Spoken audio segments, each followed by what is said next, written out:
We welcome you to another live edition of The Sports Box, your go-to sports podcast featuring great content, conversation, and your occasional disagreement.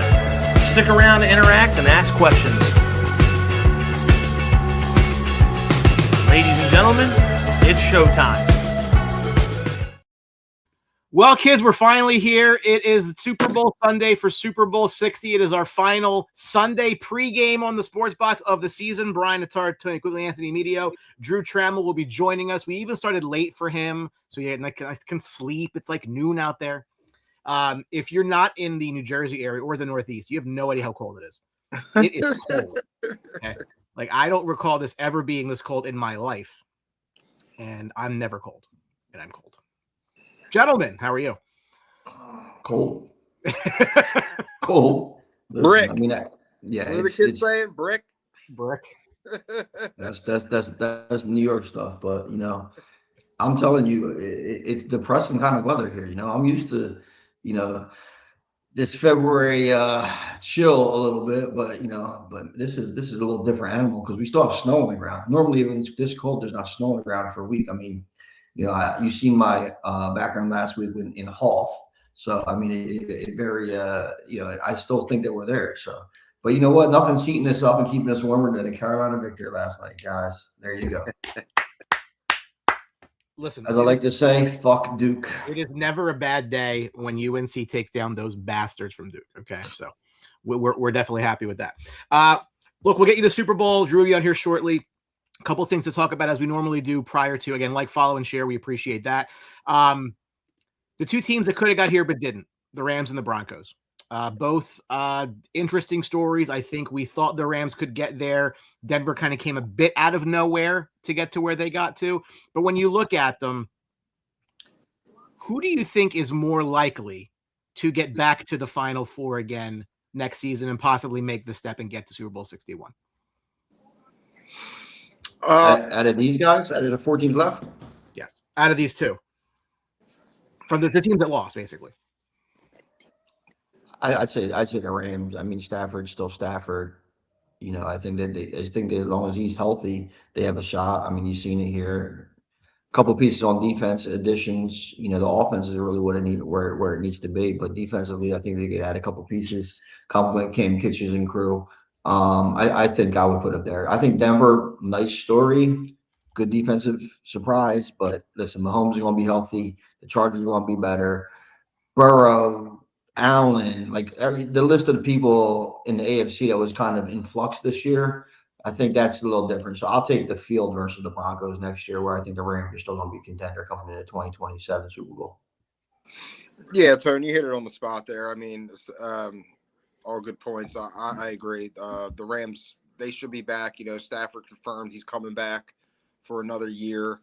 We saw the Rams' real issues this year. I mean, they lost some heartbreaking games for special teams, so you got to think, they catch some breaks here and there, and they're there. So, I like the Rams' chances. Broncos, yeah, you said it, a good team.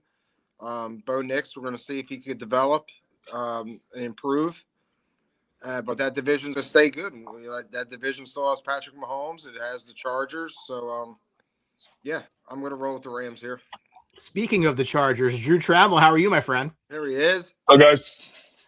How we doing? Any better would be you. It's a lot warmer where you are. I can assure you of that.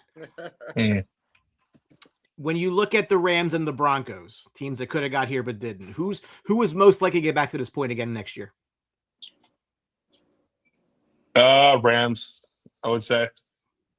Easier. I think it's the easier road for them compared to the Broncos. I think you're going to have a lot more AFC teams loaded up next year. And I'm still not a believer in Bo Nix, and I'm a believer in Matt Stafford. So, I think. I mean, I picked the Rams to get this far. I thought they were going to lose to Green Bay. Long on Green Bay. That's okay. Everybody was.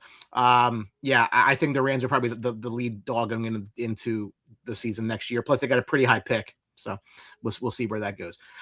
Let's touch a little bit before we get to the awards, just some of the coaching moves around the NFL. Buffalo promoted Joe Brady, their offensive coordinator, to their head coach. This feels like Josh decided that he wanted Joe Brady as the offensive coordinator. Your thoughts?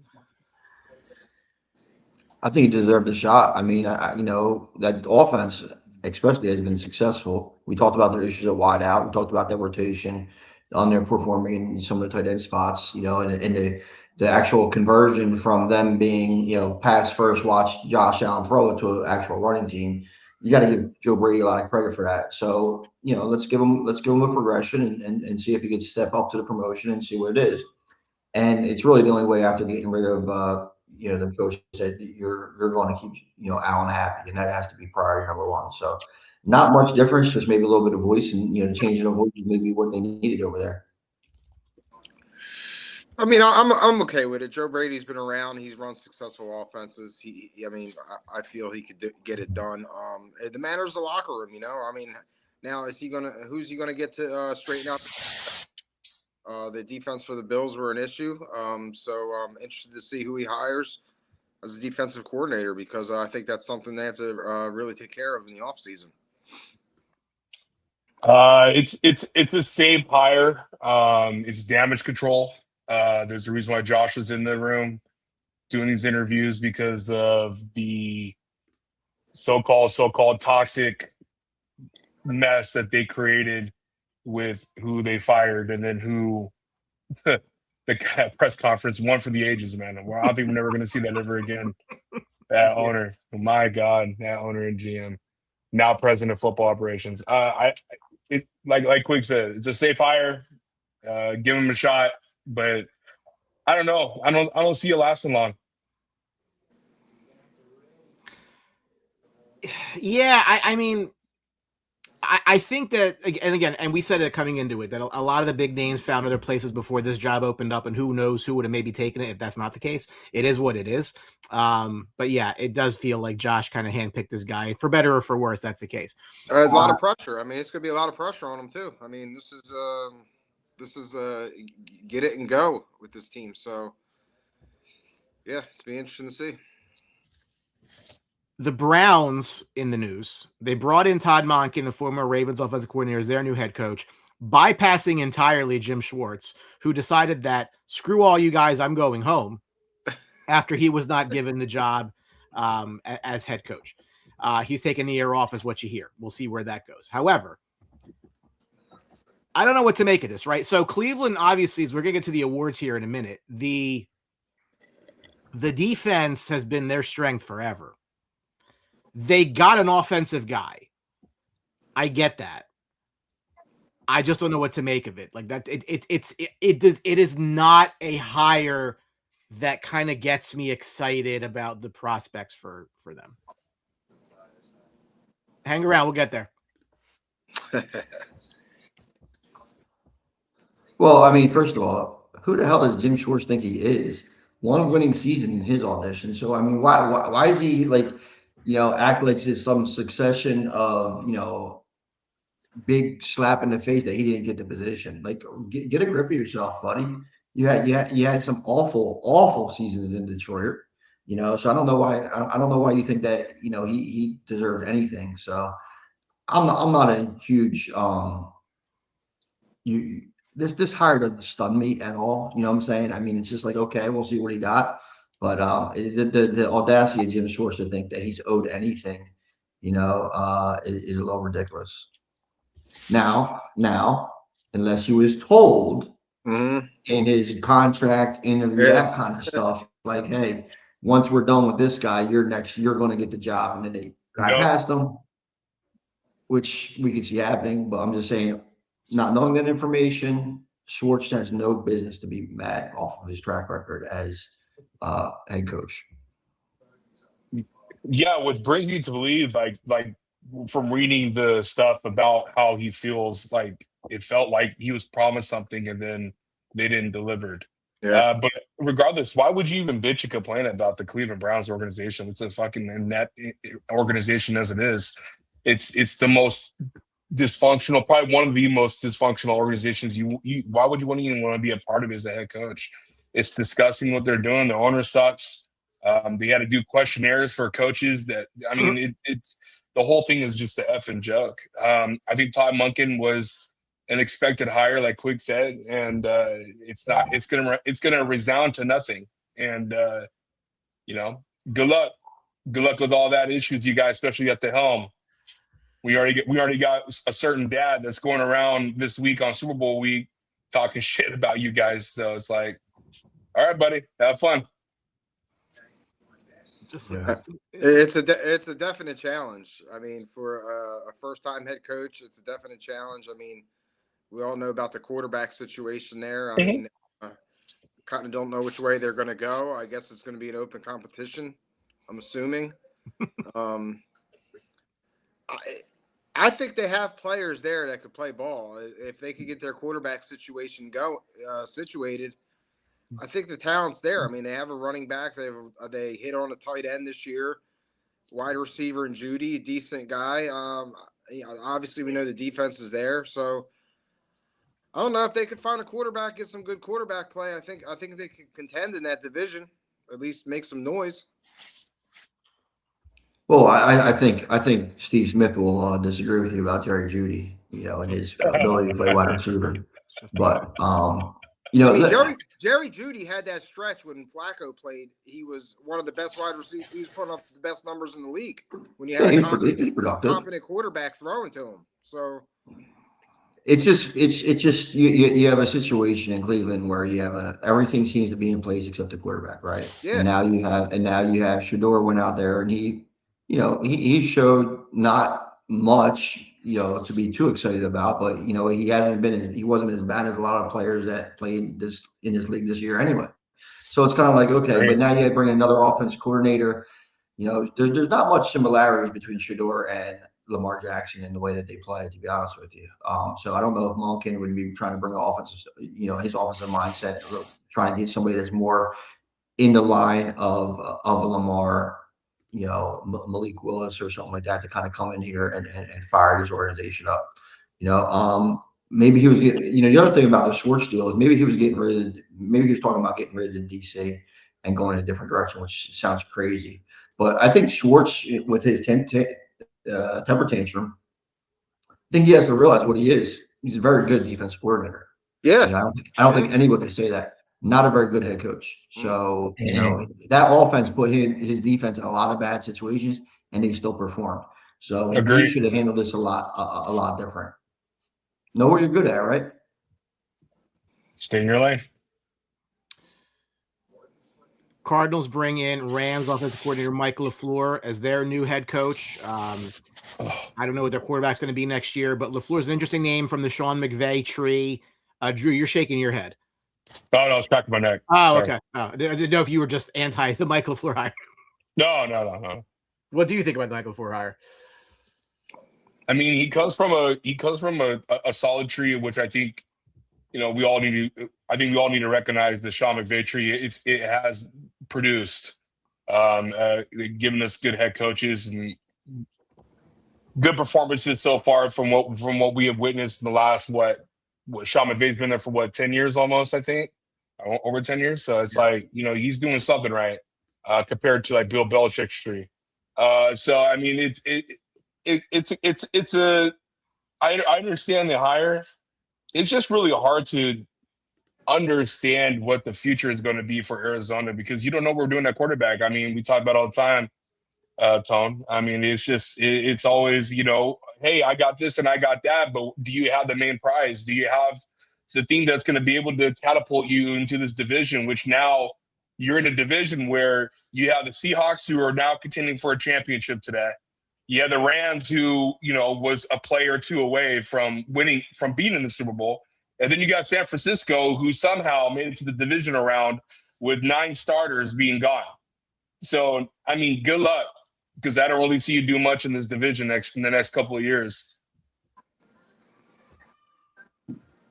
Yeah, I mean, similar to Cleveland. I mean, it's just a huge question mark at quarterback. So, I mean, you're hiring someone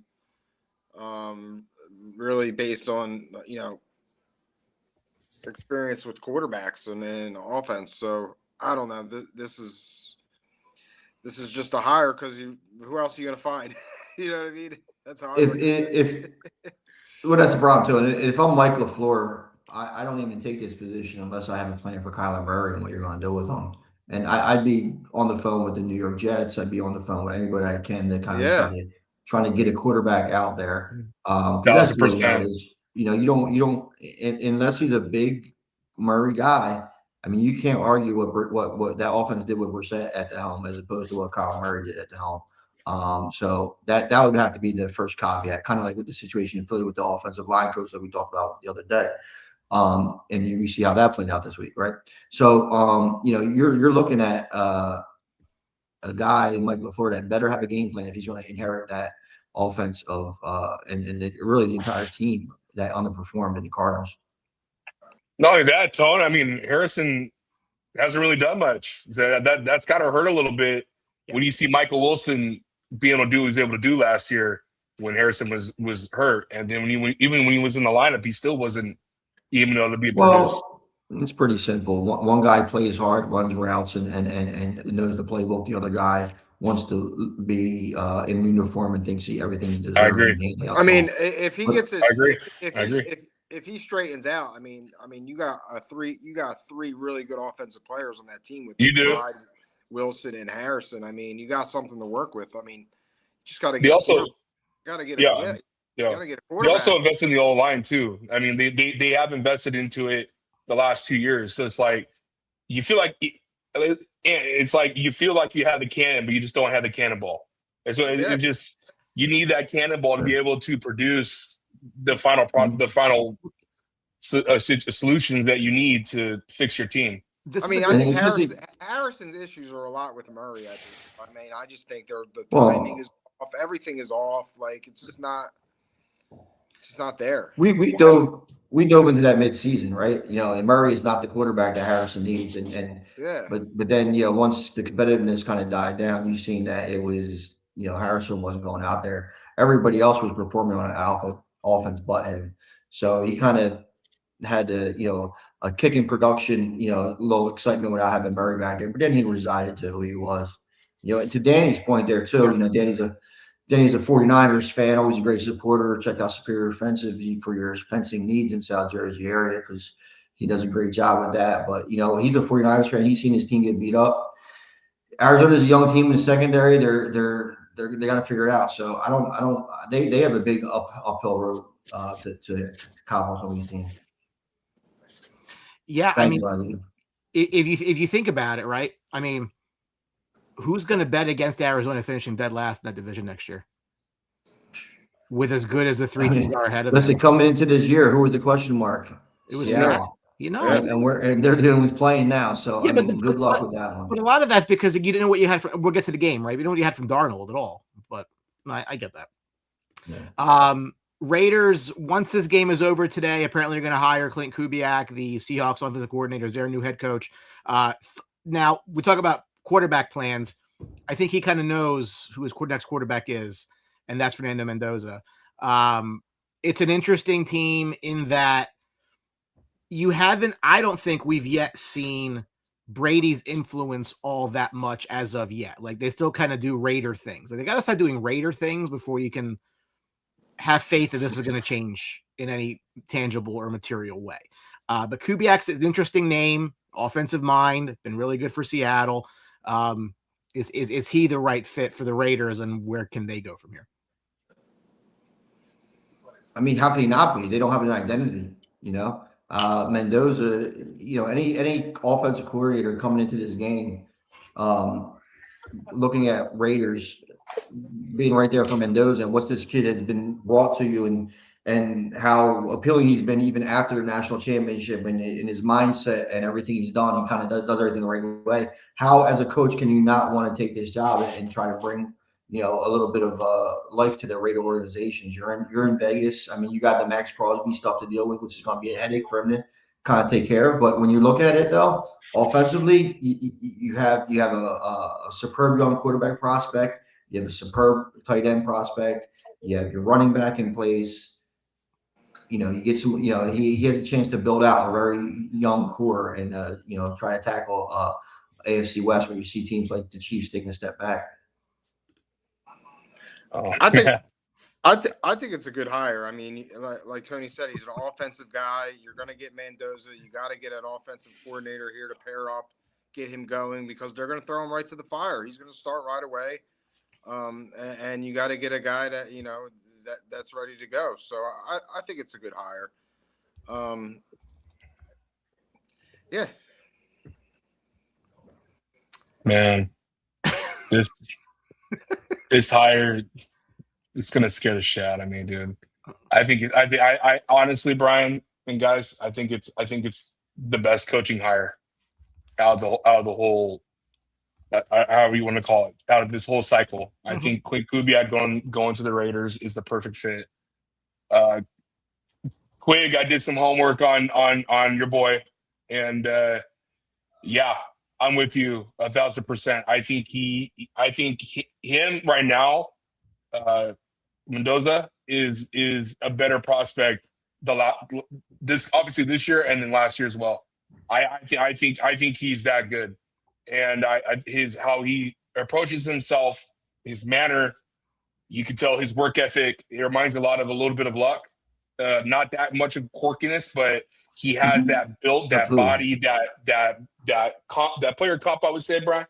And I don't know why people overlook the Raiders. Like, I mean, I see them. I know the record doesn't show, but that roster is not bad. They've improved the O-line, and they'll fix it again. They have one good receiver. They can go get another one. They got Brock Bowers. They got Ashton Genty, who starts showing up at the end of the year last year. And their defense, man, is good. I don't know what's going on with Crosby.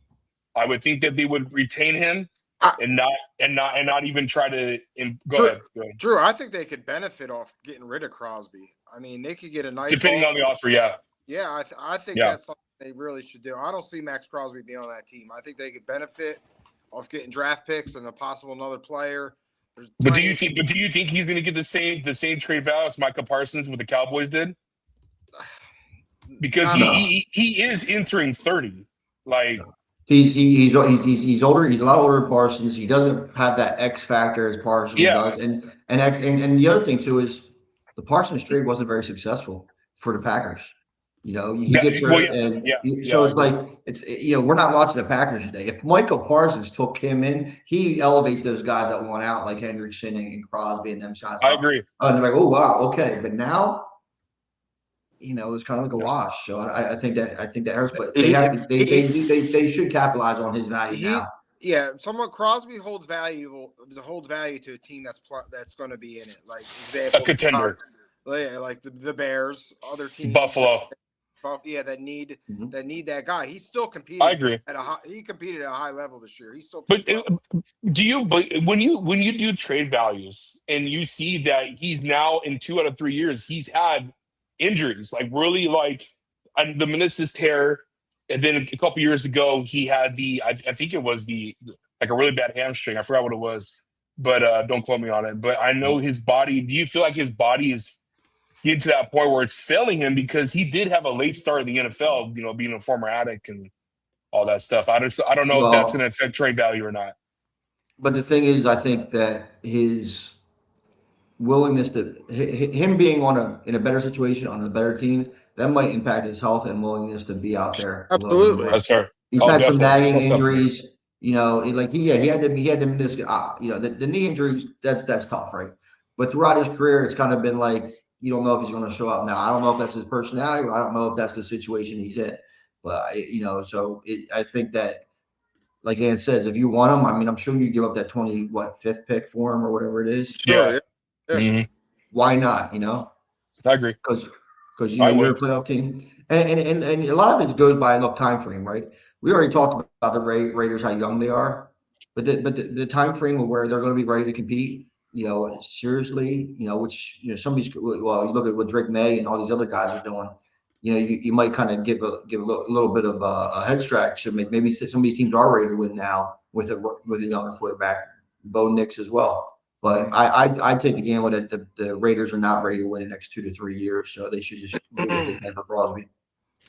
Yeah, to answer Eileen's question, no, the Rangers will be losing a lot of games this year, and that's perfectly fine with me. We're in tank mode. Danny, this is a really great point. But also, I do think that this He's always been motivated. He's top 5 in chase down tackles at his position. So when he plays. Yeah, but it's hard. when he plays, yes, when he plays, I yes. hear you on that, but listen, but it's hard, man. Like, just as a human being, I know they're professionals. When you're playing for nothing, Yeah, like, it's just hard. you He's don't. playing for incentives, though. Yeah, but I don't know that. Listen, when guys, you got to remember, we have that context that these guys got to go out there and play that way. But when you remember when the CTE and the blue tent and all that kind of stuff really kind of happened, there was a lot of players that came out and was like, you know what, yeah, we tried to fake a concussion and to have the day off. Like there was a lot of that. Like that was crazy. I was Yeah, shocked, but you know what? 2016, yeah. It happened, and like so, we can't just assume that a guy's on the field is trying to give it a all. Unfortunately, That's fair. I think like when you talk about Crosby, like you have this natural inclination to compare it to Khalil Mack because it was the same team that traded away a pass rusher. But Mack was only 27. He only had 4 years under his belt, right? Like, Crosby's got some wear on the tires at this point, right? So like I don't know. I mean, yeah, he's been a Pro Bowler 5 straight years. I get all that, but he hasn't missed that much time. Like he's been through it. So I would agree with someone who says they should trade him because if it takes 2 years to get back to where you need to get to, he's going to be on the wrong side of 30 at that point. Yeah, so what are you really accomplishing? So I do think you need to sell, harvest the value, put it in your favor moving forward. Last coaching discussion, we get to the awards for the Eagles. Former Packers quarterback coach Sean Mannion gets the job as offensive coordinator. Simultaneously, longtime offensive line guru Jeff Stoutland is out. Vic Fangio considered retirement, but decided to stay based on, I think, some of the hires that they made. Although this may not, 12 months from now, I think I'm going to be a different story. What are you laughing for? Yeah, Eagles are toxic, bro. They're just a toxic organization. I'm not mad at it. It's a mess. The fact that this dude is still hired, he's got a black belt. He's got a black belt in Huey or something, bro. Like this, how the hell is this guy still hired? It just doesn't make any sense to me. When you have a guy that's been with the Eagles, I think Jeff Stout, right? 2013. Yeah, dude, and he had no voice. Like, bro, what are we doing? What are we doing? And now the report, I believe the reports that came out last year now with Kellen Moore didn't want to stay. He'd rather take the New Orleans job, evident, because of how toxic it was dealing with this idiot. I mean, it's just ridiculous, dude. It just goes to show, not just because you win a Super Bowl doesn't mean you're a good head coach. Honestly, dude, this guy's a jackass. I can't stand him. Yeah, I think first of all, it's crazy that they give an offensive line coach this much power. I mean, he chased a couple offensive coordinators away already, and then they wind up saying they're hiring somebody despite what he says. So then he leaves. I mean, yeah, it's an actual mess. I mean, Howie always gets his credit for being a great wizard with the draft picks and everything like that, but he might not be able to see the forest from the trees for this one. I mean, there's too much talent on that team, and some of it disgruntled and questions like A.J. Brown and Jalen Hurts, big question marks, on it to do something. So it might be an interesting offseason for Eagles. It's already been. It has chances to just absolutely crumble because you're going to lose A.J. Brown probably. Dallas Goedert's a possibility of not coming back. I mean, the quarterback struggles we've all talked about. Now he's getting another offensive coordinator who's fresh off of just playing. Like he's only in his 30s, 33, I think, 32, something like that. So you think Jalen Hurts is? I don't know. I just don't see Jalen Hurts and this guy pairing up. You know what I mean? I just see Jalen Hurts' attitude. Like, who is this guy? Because that's. And no one shedded a tear though. And that's why that's absolutely not. That's the kind of vibe you're getting with Jalen Hurts right now. Yeah, this could all be disastrous. Sirianni could probably be out after this year. But you want to hide? I just have issues with another quarterback, and they're looking for another. They have to. Yeah. I mean, you're at this. You have such a talented roster. All you need is a game manager that can just produce enough. The talent's not going to be there anymore. You're gonna have their defense is still. Their defense will be there. They're going to have to shift. They're going to have to shift. Oh no, I agree with you. Their concerns to defense. They got to pay these guys on defense. And they're going to have to get rid of these guys on offense. So it's Lane Johnson. Yeah, Lane Johnson. Let's not think he's going to be there forever. No, he won't be. No, and then you had the failure at left tackle and left guard. I mean, Brian, can they even afford to trade Brown? Because he just signed. Like that dead cap has got to be Well, that's huge. all they could do. That's all they could do is trade him. You'd have to go for like a value for value kind of somebody with a very similar contract, take a risk on somebody. And then let's talk about Vic Fangio. I mean, all right, he's going to come back for one more year, but how invested is he going to be? How much bullshit is he going to deal with throughout the year again? You know what I mean? So that's a big question. I can't believe it's turned into this. I mean, the Eagles have been running their franchise has been running like great for years, and now all of a sudden it's just all falling apart. It's insane. Yeah. The tears that I cry over the potential collapse of the Philadelphia Eagles. No, it's great for you. This is great. So we might have already witnessed it and just didn't realize it. Now this is the question of the day, right? This is the question of the day: is how much money will Dave Birnbaum lose in block pools tonight? So I run 4 block pools. He has 32 total blocks in those block pools. Oh my! He needs to hit. Why so much? Because he's Golly. because he has to hit. I think a quarter and a half, like basically a couple quarters to break even. What's total investment of that? $800. That's not bad. I just 32 blocks for $800. $25. $500 for one block. Yeah, well, he likes to spread. He likes to spread it around. I just want to bring. No, we know he likes one. to sprinkle. I got one. But because the thing about block pools it's all blind luck and no skill. So that's what Dave Birnbaum relies on. So I just want you to look at this, and the Undertaker's coming for this. Okay. Jesus. The hot take I will give you is when we are talking about Super Bowl 61 in 12 months, Nick Sirianni and Jalen Hurts will both not be there. If it goes off the rails, next one, yeah, like in a year from now, right now, a year from today, gotcha, they're both gotcha. They're both gone. And I think that's a hot take. I think both of them might be the hot take, but I don't know. I don't know if one can go without the other. But where do you do it? So how do you get rid of Hurts? I mean, who the contract actually it does open up. Does it? In 2027 is when you could drop him. So, but you know what, Brian? I know you're not going to like to hear what I have to say, but it was worth it for the Philadelphia Eagles to win. Of course it was 100%. Listen, ask how many. I think we would all take a Super Bowl win to next year for our teams. Listen, then. We've been floundering for 30 years. I mean, 1,000%. You told me I get one more and I get it next 36. year. If I get one more and I get it next year, they can lose every game the rest of my life, and I don't care. Why do you want more? Why one more? I just want one. I don't just want to see one. Have they never won one? They've won one since 1940. I was 10. That's it. But they were on what, 94? I don't know anything about hockey. 94. You were in 94. I mean, I guess you weren't an adult then, but I was 10. Yeah, I remember I was 19, I guess it was. I was 4. 19, 20, something like that. It just happy belated, by the way, to our good friend Tony quickly. Thank you, I appreciate it. Love you, brother. Not to get too far off track here. I want to just touch quickly on the awards. I want to go one by one, just kind of make sure what your take was there. MVP of the league was. Why is this hating me today? There we go. I got an award real quick. Before we jump into these real awards, I want to get the running over a cop and not getting shot award goes to James Pierce Jr. for the Falcons. I mean, listen, if he was a single mother from Minnesota, I mean, he'd probably be dead by now, right? That's about right. Yep. Oh, Jesus. That's about right. God. Your MVP was Matt Stafford. 24 first place votes. He edges out Drake May, who had 23. Justin Herbert gets a first place vote, and that was apparently the difference. General That's thoughts? Awful. Do we know who did that?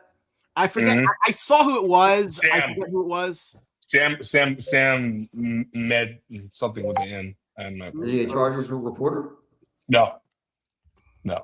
No, who voted? Hold on. It was just like Dan Oronsky. He has a vote, and he's the same Sam Monson. as Stafford. Sam Monson, an analyst for the 33rd team. Basically, the case that he made was that Madison Beer was hot. No, he made the case that he made was a value to his team. He was hot. I see that in 33rd. That's strictly analytical bullshit. It's a site that he writes on. So okay. There's nothing. But so he edged out Drake May maybe because of that vote. Was it right? Yes. Yes. I think the outcome was right. Yes. I know it No was argument for me. Yes, I know it was up and down there. I would not. So I would not have voted for Trevor Lawrence for MVP. I like Matt Stafford as well. I also don't, so just to be really clear, by the way, and we'll get to this in a second. These awards mean absolutely nothing. They are voted on by 50 people, and everybody just jerks off to. And who the hell cares? Who cares? What 50? Not like the Hall of Fame vote, right? Yeah, we could talk about that too. Oh, we'll There get it to is. that in a minute. We don't even talk about that. That's another example of why nobody should give a shit about this. Okay? Well, and that's my point. It's like the people that vote for these awards, it should strictly be people that are not media entertaining darlings like Emmanuel Ocho and Mina, whatever, all the bullshit names. It honestly should go to retired coaches that still watch the game. That's who. Yeah, but Drew, that's who. But Tony Dungy's one of the guys who fucked over. Yeah, Tony Dungy, Polian, all the guys that lost. No, guys are not in the media. Guys are not in the media. No media representation. Yeah, but they're No former media players. representation. They're the guys who voted. Yeah, they all suck. They have a bias to what they need to do. It helps their story. It drives their story. It drives their narrative. If I'm Bill Belichick, I'm going into the Hall of Fame, taking all my memorabilia out. He is. He said everything and saying he excluded himself from it. To everyone. He should. The offensive player of the year winner, Jackson Smith and Jigba of the Seattle Seahawks with 14 first place votes, just edged out CMC with 12. Puka got 8, Bijan got 6, and Drake May got 5. He led the NFL in receiving this year. I have no problem with getting him the award. I'm okay with it. CMC and Puka, incredible years though, man. Puka was incredible, and he missed games. So all in the same guys, all in the same division. Okay. Yeah. The Cardinals are screwed so hard. Yeah, I think. I mean, I have no problem with this. He was up and down a lot, but carried out Seattle team. So I wouldn't give it to him. I would probably go Puka. Yeah, I mean, Puka didn't play a full season. Yeah, I would. If I had a vote, it would have been CMC, but I'm good with it. Yeah, actually, now I'm thinking about it, I think JSN would have been third in my list, but okay. Yeah, Jason would have been third on my list too. If you break the sack record, they give you an award. Defensive end Myles Garrett, unanimous winner. All first place votes, breaking the single season sack record with 23. I don't think y'all are going to fight on this. No. I mean, can he do it without Jim Schwartz? Yeah.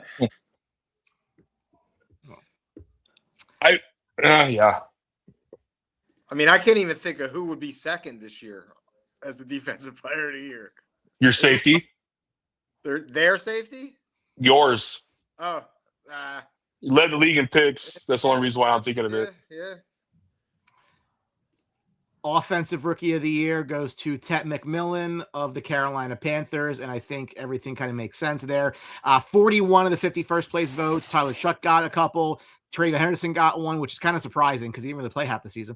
And Jackson Dart also didn't play half the season, but I guess that's what you're working with. None for Emeka Egbuka, I think, was a little bit disrespectful. Yeah, personally. I think the outcome is not surprising because I think it's the right move. I mean, yes. you have him. Carolina took a huge step up this year, and Tet was the wide receiver #1 clearly. So Yeah. I think he deserves it, but I'm surprised there wasn't more votes sprinkled around a little bit to Mbuka, Dart, what he did in New York and changing them a little bit. I thought that would have been. And Tyler Shaw. I mean, he had 4 good games towards the end of the season. Really came on, but that's a little bit too little, too late. So I think it's the right pick. Absolutely. It's surprising how one-sided it was. Mm-hmm. No argument for me. Talk about that Browns defense. Carson Schlesinger was the defensive rookie of the year. He got 40 first place votes. And we say, again, the defense not the problem.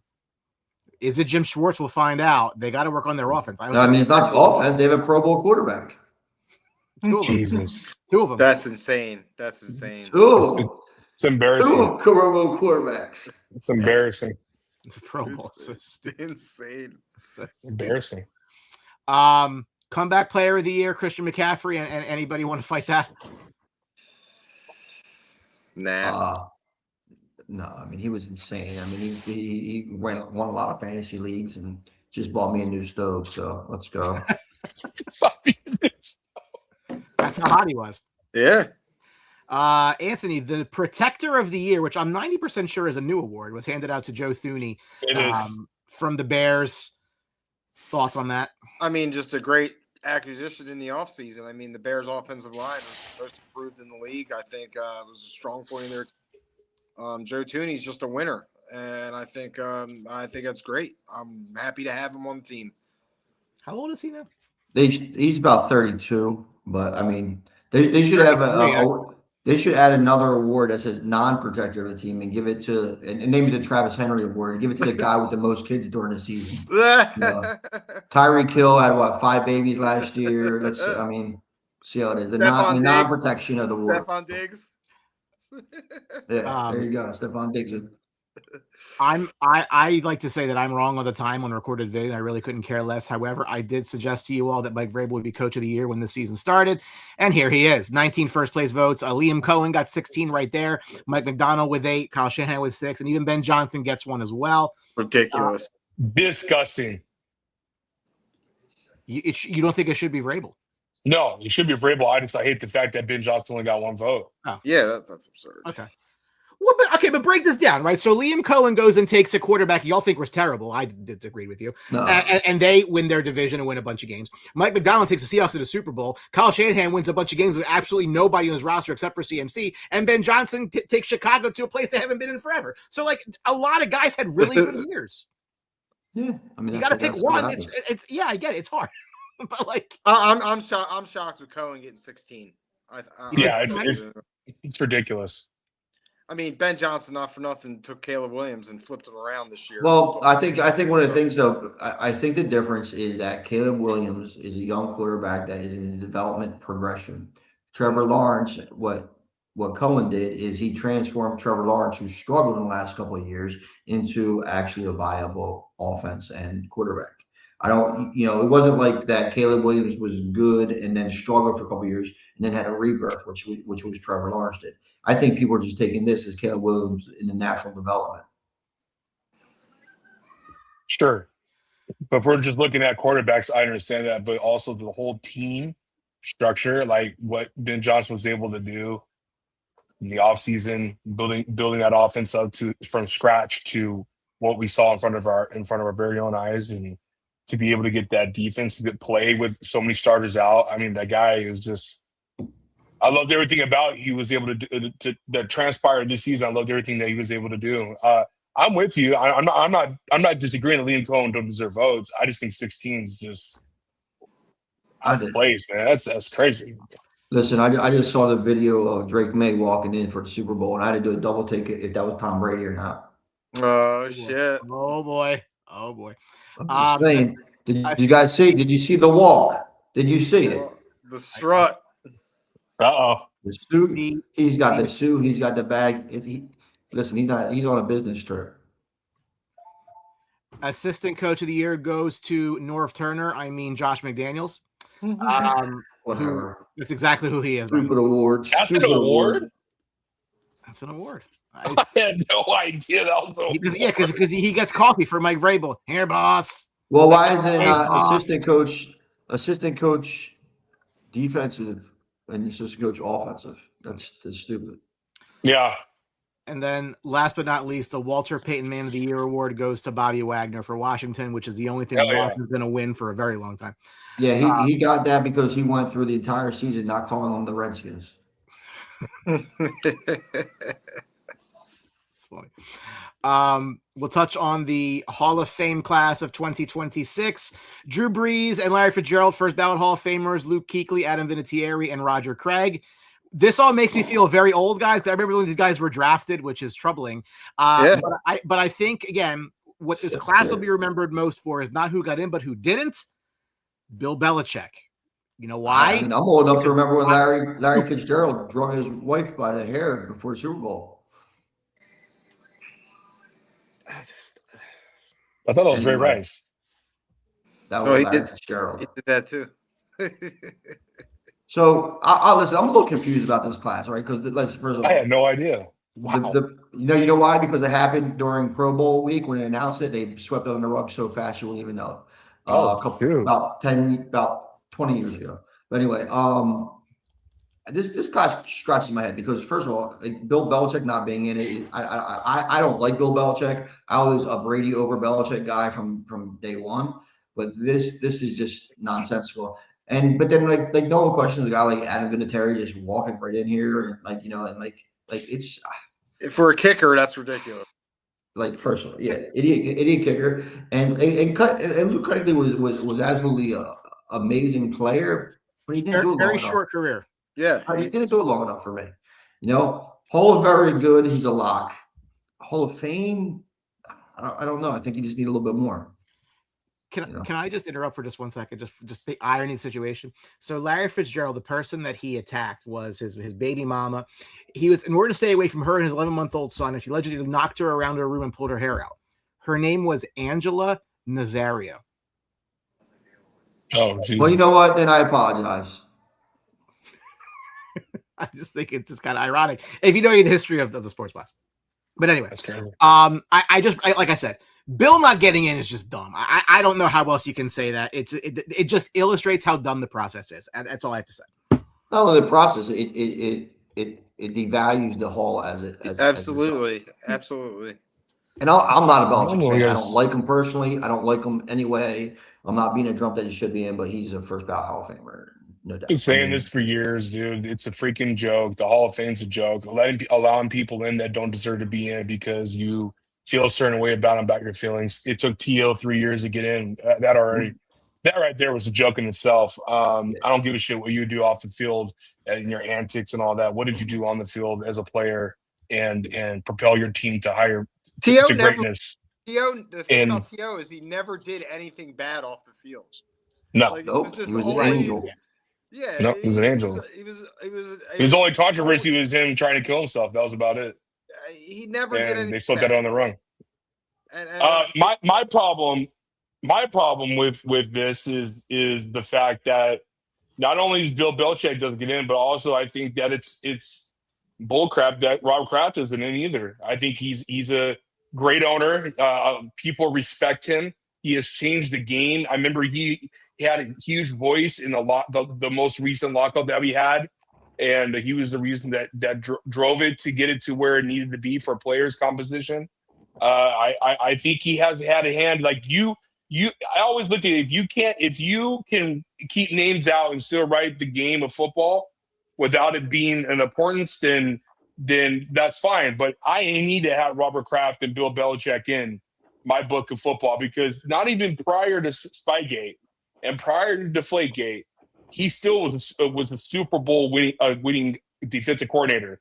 And then after all that, he still won Super Bowls. Like it's a joke and a half, and it's really leads a stain in the Hall of Fame, in my opinion.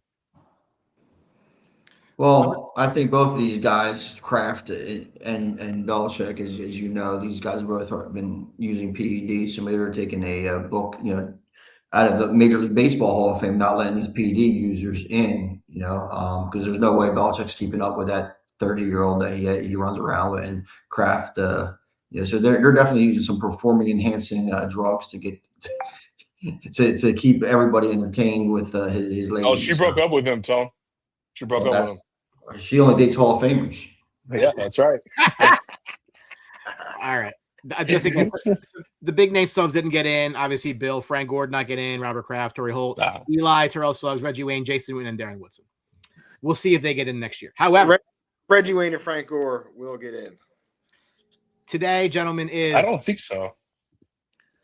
Super Bowl 60, the NFC 1 seed Seattle Seahawks 14-3 against the AFC's 2 seed, the New England Patriots 14-3. Seattle's a 4.5-point favorite today. The over-under is 45.5. Seattle's a -238 money line on DraftKings, and New England is +195. This is a rematch of Super Bowl XLIX, which is 49. I don't remember. Anyway, you think it's 49.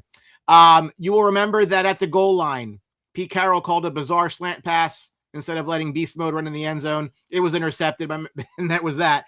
It is a matchup of both third overall picks between Darnold and May. Let's get into it. So what I think is coloring a lot of people's views about this game is the roads the teams took to get there.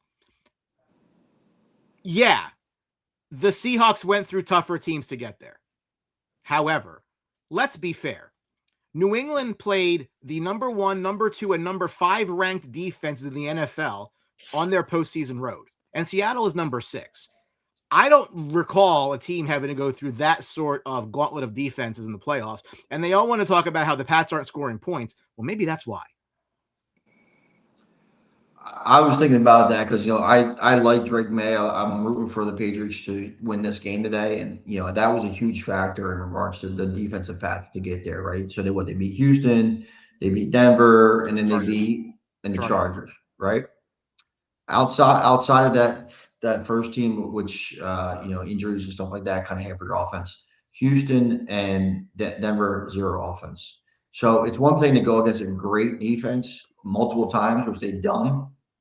But a couple of times, those guys didn't have any offensive ability at all. I mean, they were very imbalanced teams that New England took advantage of, and they were the most. And every time I pick them, I was like, they're the most balanced team. They can score, they can play defense, blah blah blah. Today, it might be a little bit different because Seattle can score some points. So it'll be they're going against a strong defense again, but this time this Seattle team can score some points. So it's going to be extremely interesting to see how. If they could step up and contain actually a strong offense, because beating Denver with their backup quarterback, it didn't look awful. He just didn't get the job done, and I don't know if Bo Nix would have fared any different. But Sam Darnold, how he's been playing, it's going to be a much bigger test to put that offensive pressure on New England, where they just couldn't go out and just say, we're going to shut this team down because they have no offense. So that's going to be the biggest change. Yeah, I agree, Tone. I think that's a huge matchup, this New England offense going against this Seattle defense. I think they're going to have to really put up some points because I think Seattle can, like you said, can do it. I mean, Walker's been playing amazing. Obviously, we got JSN and Darnold. I mean, you got to give him credit. He lit it up against the Rams. He outplayed Stafford. So I think this New England offense is going to have to generate some points to stay in this game. A lot's gonna fall on May today. He's gonna have to do it with his legs. He's gonna have to make some incredible throws.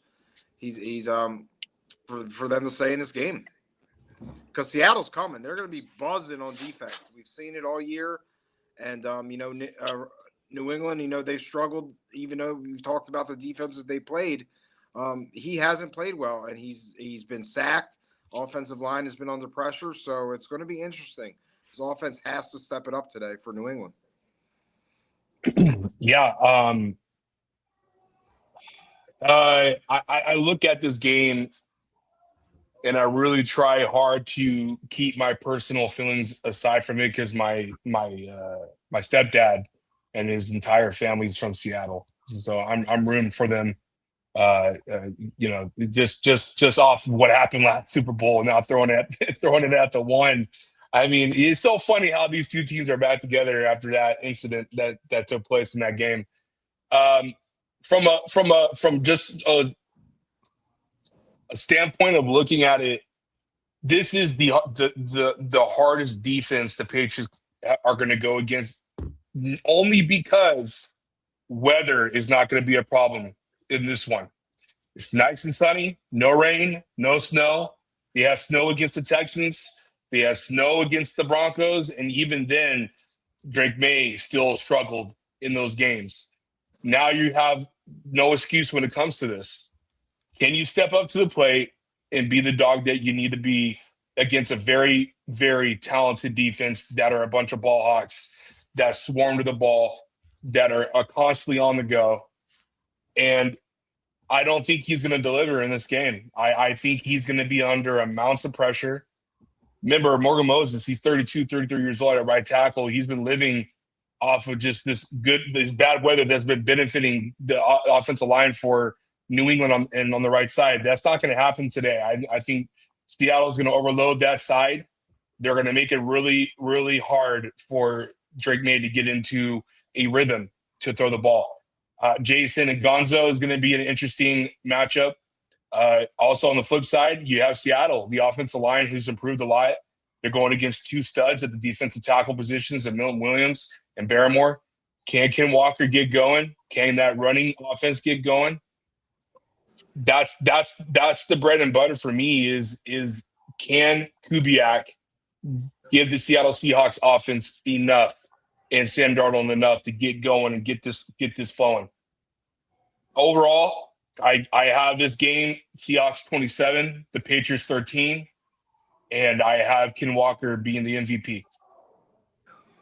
I think another matchup is the coaches. I mean, you got Vrabel and McDaniel. Both guys have been there, done that. I mean, they've been in all these situations, and here you got Kubiak and I'm sorry, his name's blanking right now. The coach, but the Seattle coach. I mean, McDonald? Who? Yeah, The head coach? Yeah, I'm sorry. You mean yeah. Josh McDaniels? No, I'm talking about the Mike McDonald. Mike McDonald. Yeah, but, Mike McDonald. the coaching matchups here. You got two experienced guys, two guys that really haven't been doing it. So Vrabel's a very good coach. I mean, that Denver Yes, game, he is. he made some really good calls. He had a clutch timeout. I mean, he's on it. So I think his team's going to be prepared. How prepared will your team be today is really going to be a big key too. It's in Drew. Your pick of Kenneth Walker to have a big game is going against everything that the Patriots have been doing on defense with Milton Williams back. So if he they've shut down the run easily. But then if you look at the teams that they played, Woody Marks and whoever the hell's playing running back for Denver with RJ Harvey, it was just nothing there for him. So I don't know if it's, like I said, bad offense.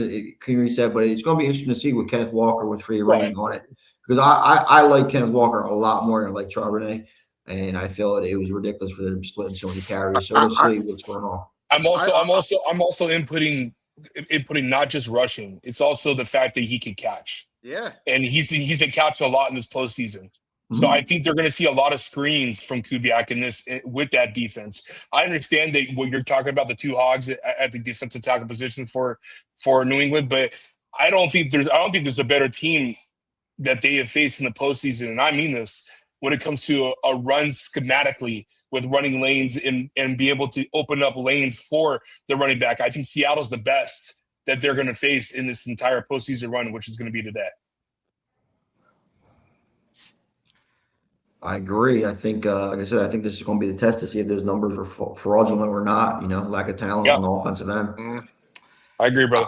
I'd like the matchup I like is on the New England side. Hunter Henry against the young safety. Now, MORGA has been all over the ball, flying around, big hits, that kind of stuff. Struggles the coverage a little bit, though. So I like Hunter Henry to get in the end zone today and actually have a pretty good game as being Drake May's safety bank when he tries to make a big play, because I think that's what's going to happen. I think it's going to come down to Drake May trying to make big plays, or if Seattle could orchestrate their offense up and down the field.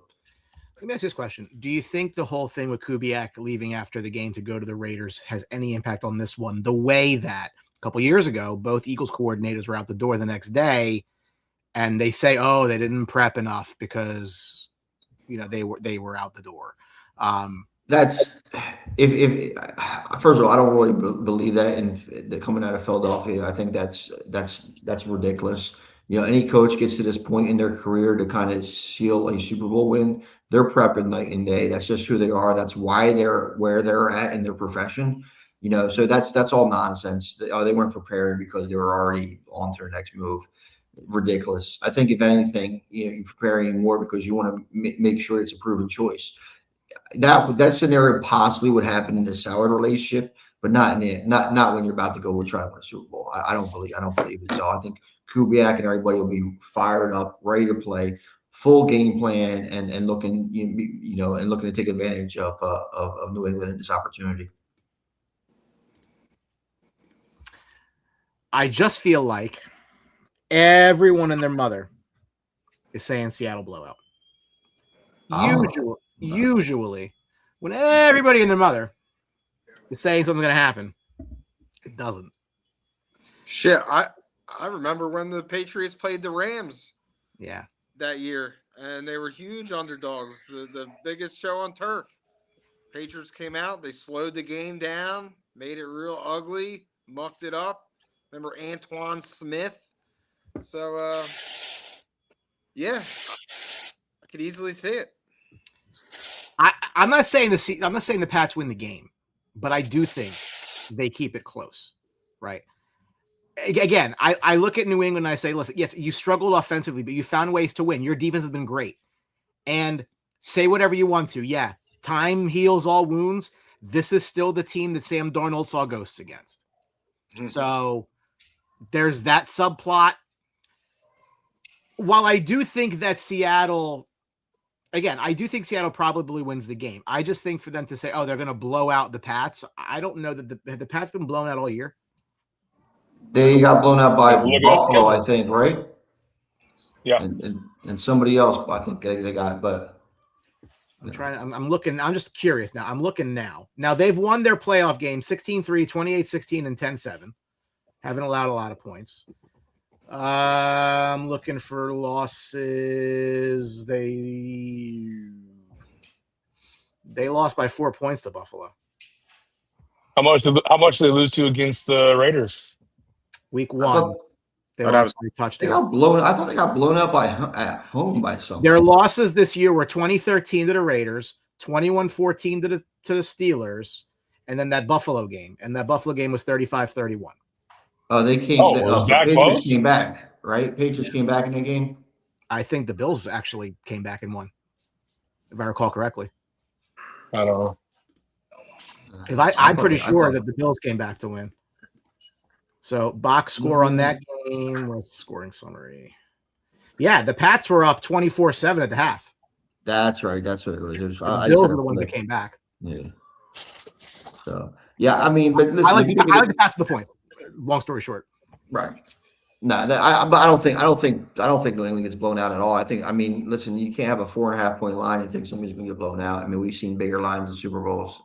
I think they keep it close. I mean, a touchdown game is not a blowout, you know. So I mean, I think I think you're going to see it come down to the fourth quarter in some way, shape, or form. That's for sure. And I just want to see a good game. I mean, I think it's not the sexiest matchup, for non-diehard football fans. There's no buzz. There's no buzz. What are you talking about? Bad Bunny's halftime show, Brett. Bad Bunny is a great professional wrestler. I don't know about the rest of it. Professional wrestler. Yeah. Listen, I'm hearing Smokey's got a match at Mania. It's coming. He had a big match against Damian Priest at Backlash in Puerto Rico. Considered one of the top 5 entrances of all time. The whole crowd's singing the song. All right. You're losing me here. This wrestling knowledge. Top 5 entrances of all time. Look it up. Look up Bad Bunny Backlash entrance. He's right. But who ranks the entrances? That song, and in Puerto Rico. In Puerto Rico at that. What's the number 1 entrance of all time? You got me curious. That's a good one. That is. If you say he's top 5, I mean. Wow, I don't know. Undertaker WrestleMania 29, I think is up there. I was there for that. It's anytime Andre the Giant walks in the gym and steps over the ring. Rumble's the number 1 entrance. I think it's the biggest shock entrance. I'm not sure about this general. Ultimate Warrior sprinting to the ring. There you go. Exactly. And shaking the ropes. Yep. All the races are going to pick Hulk Hogan. That's dead sprint. That is what Nick Sirianni aims to be every day. Just all coked up and running around. Isn't it? Sure. Yeah, I seen Monday night. I had a little wrestling on Monday night. It was a little weird. And weird. Yeah, it was a little weird. And then, on Netflix. Then you see your that douchebag Big Dom ringside. I mean, anybody could get tickets to that. Yeah. Well, one of them's dating Nikki Bella, which is really upsetting, by the way. Who's that? Cooper is apparently dating Nikki Bella. God bless him. The Hamilton girl, right? No, Nikki Bella's one of the twins. Cena's ex. Who's the girl from Hamilton that is wrestling? Oh, Sonya Deville. Sonya Deville is no longer in WWE. She is a figurehead in TNA. Is that Oh my only God. channel or Her something? real name is I love Daria TNA. Bernardo. Daria Who doesn't love Bernardo. TNA? Total nonstop action. Who doesn't like TNA? Yeah, I think I subscribe to that. That's, all right, final. All right, make your picks. I got the Pats with the points. I'll take Pats with the points. Geez, we're all gonna do it. I got 20. No, Drew got him by like 2 All touchdowns. right, I got 21-17 Seahawks. That's Pats with the points. Yep. 27-13. I'll just repeat it. 27-13 Seahawks. I believe that I have read that the public money is hard on Seattle. You know what? I'm gonna take the Patriots outright. We can't just, Ooh, we I can't like just hide I behind like points. that. We can't hide behind points. We'll go Patriots outright.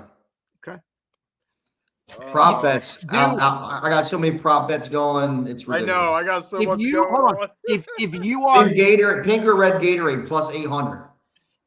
if you are a fan of the New York Jets, number one, God bless you. But number two, if Sam Darnold prevents the Pats from winning the Super Bowl, do you call it even? No, No. not at all. Not at all. Not at all. It's But still I mean, not Bill bad Burr of- has a it's great not skit bad of a about the franchise Jets, they are. going home and hanging their dogs from the ceiling fan or something like that. You gotta look at that Bill Burr Oh, skit about man. the Jets. That's always a classic. Well, this is We'll be at the Hard Rock, No, April we do not 25th. get Facebook community guidelines, bro. That's why we're banned. That's why they don't like it. Oh, the algorithm is working today for us, I guess. the Diago's working on Twitter, Drew. It's not working anywhere else. There you go. This is season finale, so thank you all for joining us on this ride. We will be back around draft time, so keep an eye out for that. We'll still be reporting news for you, like, follow, and share. Appreciate that, Drew. Go ahead. Do a little mock draft show or something like that. Yeah, man. I wanted to say something real quick. Just shouts out to our boy and happy birthday. Happy his son's back now, back in the country. Thank you to him for serving the military for us. I'm happy for all of us, man. I'm happy that we're doing this game-winning drive. We're now going to be entering our 5th year next year. I can't believe it's already been 5 years since we've came over and joined with you guys, and we've been doing this for 4 years.